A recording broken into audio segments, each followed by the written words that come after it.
our next evaluator, who will share with us the purpose of the speaker's speech. Please help me welcome DTM Peterson Pierre. Thank you, Madame Toastmaster.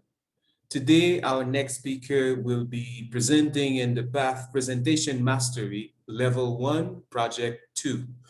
The purpose of a project is to present a speech on any topic, receive feedback, and apply the feedback to a second speech.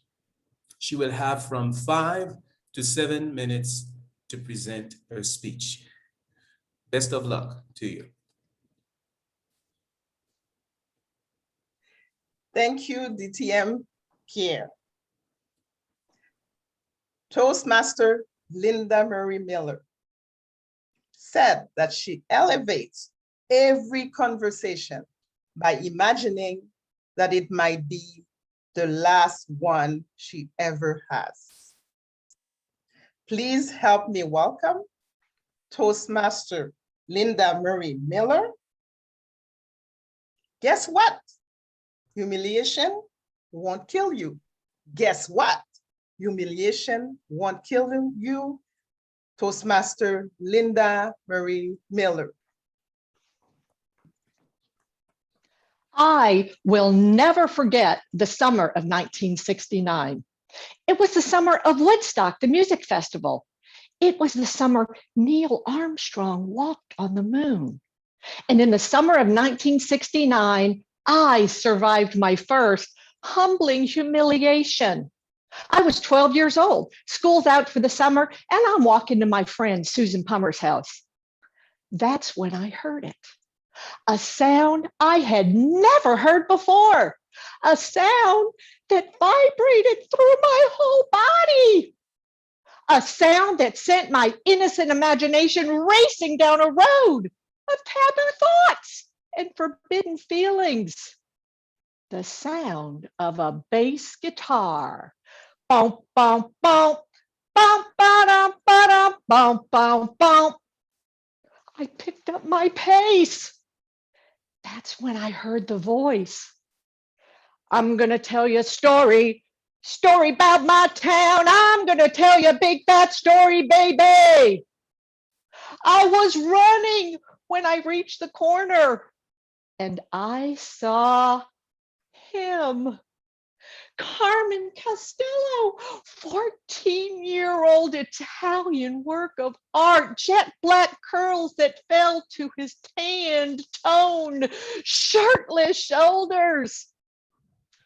My first infatuation and my future husband, I felt certain, because in that moment, I claimed him as my own. Carmen Costello's band was practicing on his parents' front porch to a group of neighborhood kids, and I made my way to the front of the pack like a moth to the flame. And as I stood there, nothing standing between me and my destiny, I sent my first official prayer directly to God. Now, I was raised Catholic, so I was no stranger to prayer, but I prayed mostly to, God's staff, angels, saints, apostles.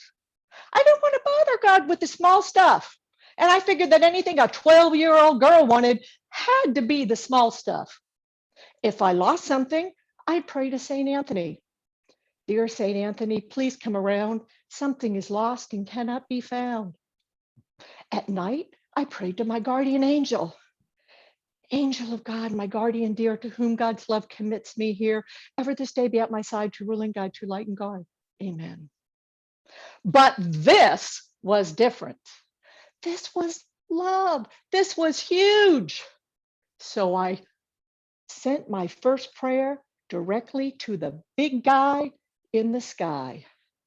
And I prayed, dear God, please let Carmen Costello see me. Please let him notice me.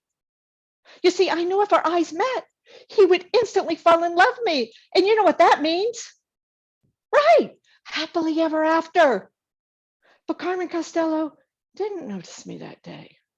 I went back every day, but weeks passed without as much as a glance. I changed my prayer. Dear God, Make Carmen Costello notice me. Make him see me. In the meantime, I got ready. I practiced writing my name, my future name, a gazillion times, neatly on notebook paper. Linda Marie Costello, Linda Marie Costello, Linda Marie Costello. I recorded the names of our future children in my pretty pink princess diary. Luigio, Lorenzo, Leonardo, DiCaprio. I practiced slow dancing with my pillow. I practiced kissing my pillow. Knowing I'd be asked to join the band when we were going steady, I also practiced singing in Italian, of course. Now, at 12 years old, do you think I knew Italian? It didn't matter. I did what any 12-year-old girl would do. I just made it up. On the stage called My Bathroom Shower, I sang. Dolce mane tu la mio, rigatoni fettuccino, el muffina mussolina, say spaghetti, spirulina. And that's when I heard it. A sound outside my bathroom window. I looked out to see what the commotion was, and out there on my front yard was a bunch of kids. And they were all looking up at this window. And they were laughing. They were laughing at me. Frozen in embarrassment, I prayed to wake up from this nightmare. And it was there in that moment that God, in his divine wisdom, answered my prayer. Because there he was, front and center. Carmen Costello saw me. Carmen Costello heard me. And Carmen Costello was laughing at me. I was horrified. I was humiliated. And of course, homebound for the rest of the summer. I hid in my bedroom wondering if you could really die of embarrassment and humiliation. But guess what? I didn't die. I did, however, change my prayer one last time. Dear God, please don't ever let Carmen Costello see me, not ever again, not for the rest of my life. I did see Carmen Costello, however, as I passed him in the hall in school when school started back.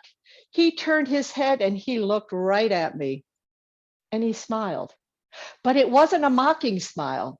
It was just a warm, protective, older brother kind of smile. And in that moment, the humiliation and failure forever forgotten.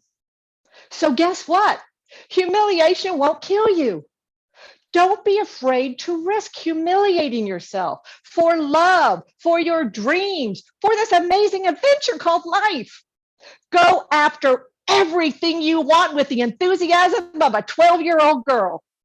If you do, I promise you, you will go further. You'll achieve more. You'll live a life of no regrets.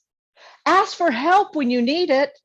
And if you ever get the chance, learn Italian. Benedizione. Madam Toastmaster.